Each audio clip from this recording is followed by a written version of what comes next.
Bismillahirrahmanirrahim. Assalamualaikum warahmatullahi wabarakatuh. Berjumpa kembali dengan Ibu di mata pelajaran fisika. Materi yang akan dibahas pada kali ini adalah mengenai hukum kekekalan momentum sudut pada gerak rotasi. Silahkan Ananda perhatikan video berikut ini.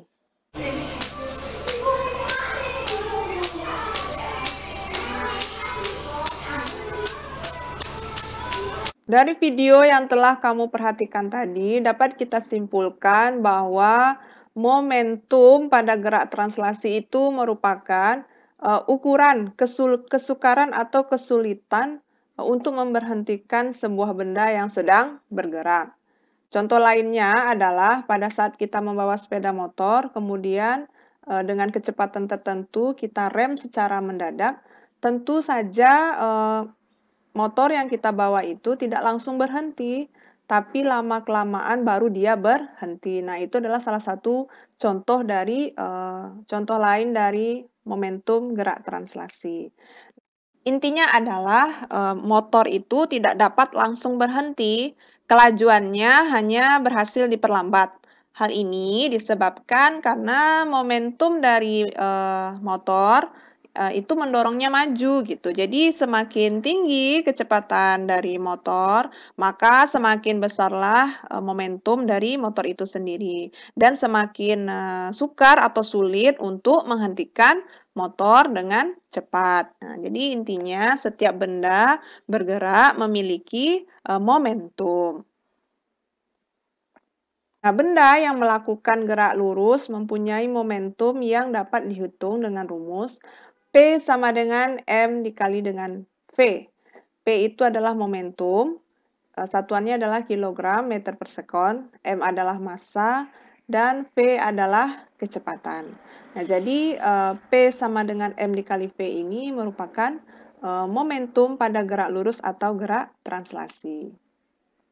Silahkan Ananda perhatikan video berikut ini.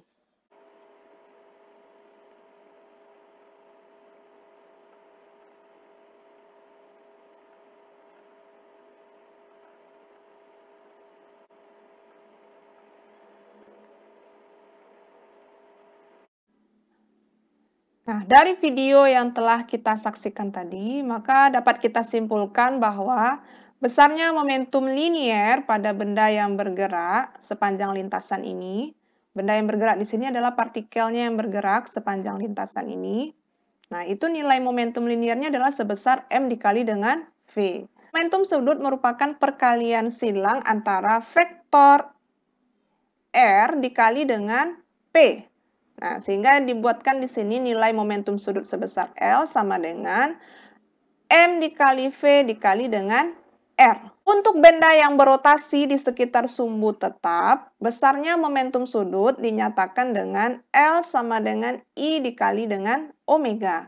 L momentum sudut, I momen inersia, dan omega adalah kecepatan sudut.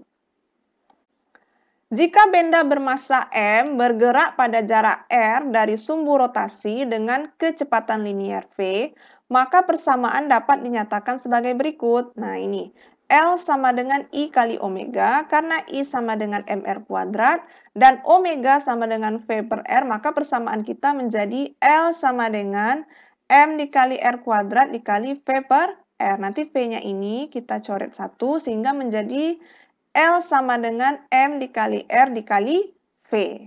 Contoh soal yang pertama yaitu partikel bermassa 1 kg berotasi dengan kelajuan sudut 2 radian per sekon. Jari-jari lintasan partikel adalah 2 meter. Tentukan momentum sudut partikel. Jadi yang ditanya adalah nilai L. Nah, yang diketahui di soal ini yang pertama yaitu M 1 kg. Kemudian kelajuan sudut partikel berarti omega sama dengan 2 radian per sekon. Dan jari-jari lintasan partikelnya adalah 2 meter. Yang ditanya adalah momentum sudut partikel. Oke. Nah, kita jawab ya. Untuk itu, nilai inersia dari partikel ini adalah I sama dengan mr kuadrat. Kemudian kita masukkan nilainya, M sama dengan 1, R-nya adalah 2 kuadrat, sehingga untuk inersia menjadi 4 kg meter kuadrat. Nah, momentum sudut partikel berarti L sama dengan I dikali dengan omega. Nah, omega tadi kan 2 radian per sekon. Berarti I dapat 4 kali 2 menjadi 8. Jadi momentum sudut partikel untuk jawaban soal ini adalah 8 kg meter kuadrat per sekon. Rumus hukum 2 Newton versi momentum sudut ini merupakan analogi rotasional dari rumus hukum 2 Newton versi momentum.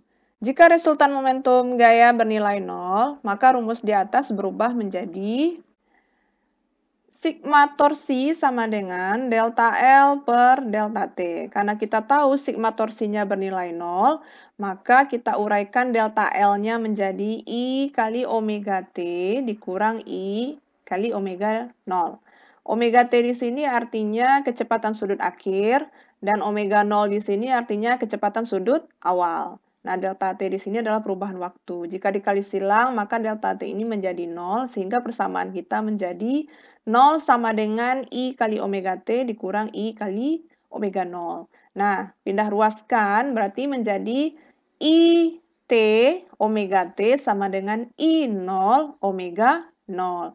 Jika tidak ada resultan momen gaya luar yang bekerja pada sistem, maka nilai momentum sudut awal sama dengan momentum sudut akhir. Dengan kata lain bahwa momentum sudut sistem adalah kekal.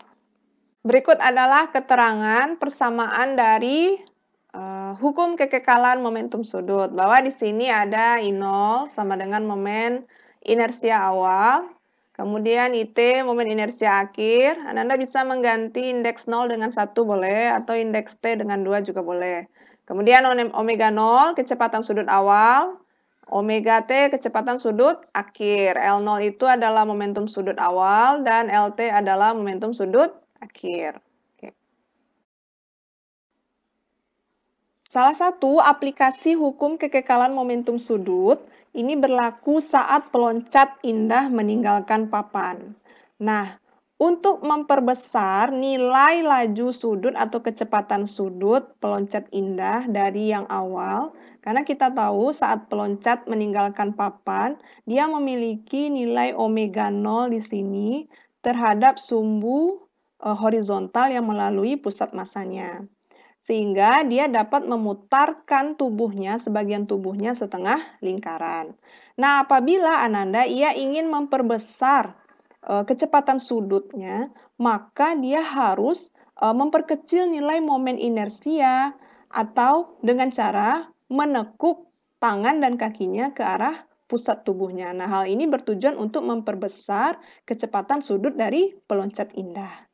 Nah, begitulah seterusnya. Nah, gaya yang bekerja pada peloncat ini berasal dari gaya gravitasi, tetapi gaya gravitasi ini tidak menyumbangkan untuk nilai torsi terhadap pusat masanya, sehingga nilai torsi di sini adalah bernilai 0. Gasing yang berukuran lebih kecil dan ringan memiliki putaran yang lebih cepat dibandingkan dengan gasing yang berukuran besar dan berat. Hal itu disebabkan karena gasing yang berukuran lebih kecil dan ringan memiliki momen inersia yang lebih kecil dibandingkan dengan gasing yang berukuran besar dan berat. Nah, itu adalah beberapa aplikasi hukum kekekalan momentum sudut dalam kehidupan sehari-hari. Contoh soal penerapan hukum kekekalan momentum sudut, yaitu seorang penari balet berputar 3 putaran per sekon dengan kedua tangannya direntangkan. Pada saat itu, momen inersia penari 8 kg meter kuadrat. Kemudian lengannya dirapatkan sehingga momen inersianya menjadi 2 kg meter kuadrat. Frekuensi putaran sekarang menjadi, oke, lanjut ya. Nah, ini pembahasannya, Ananda. Diketahui di sini, omega 1 atau omega 0-nya adalah 3 putaran per sekon. Kemudian I1-nya adalah 8 kg meter kuadrat.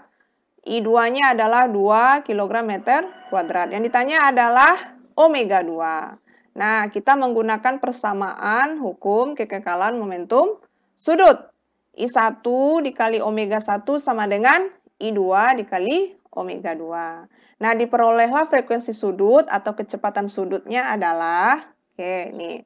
Nah, masukkan nilainya. I1-nya 8, kemudian omega 1-nya adalah 3, sama dengan I2-nya 2. Kemudian, nah ini yang mau kita cari omega 2. Nah, jadi omega 2, 8 kali 3, 24 dibagi dengan 2. Nah, dapatnya omega 2 adalah 12 putaran per sekon. Terima kasih, semoga bermanfaat. Assalamualaikum warahmatullahi wabarakatuh.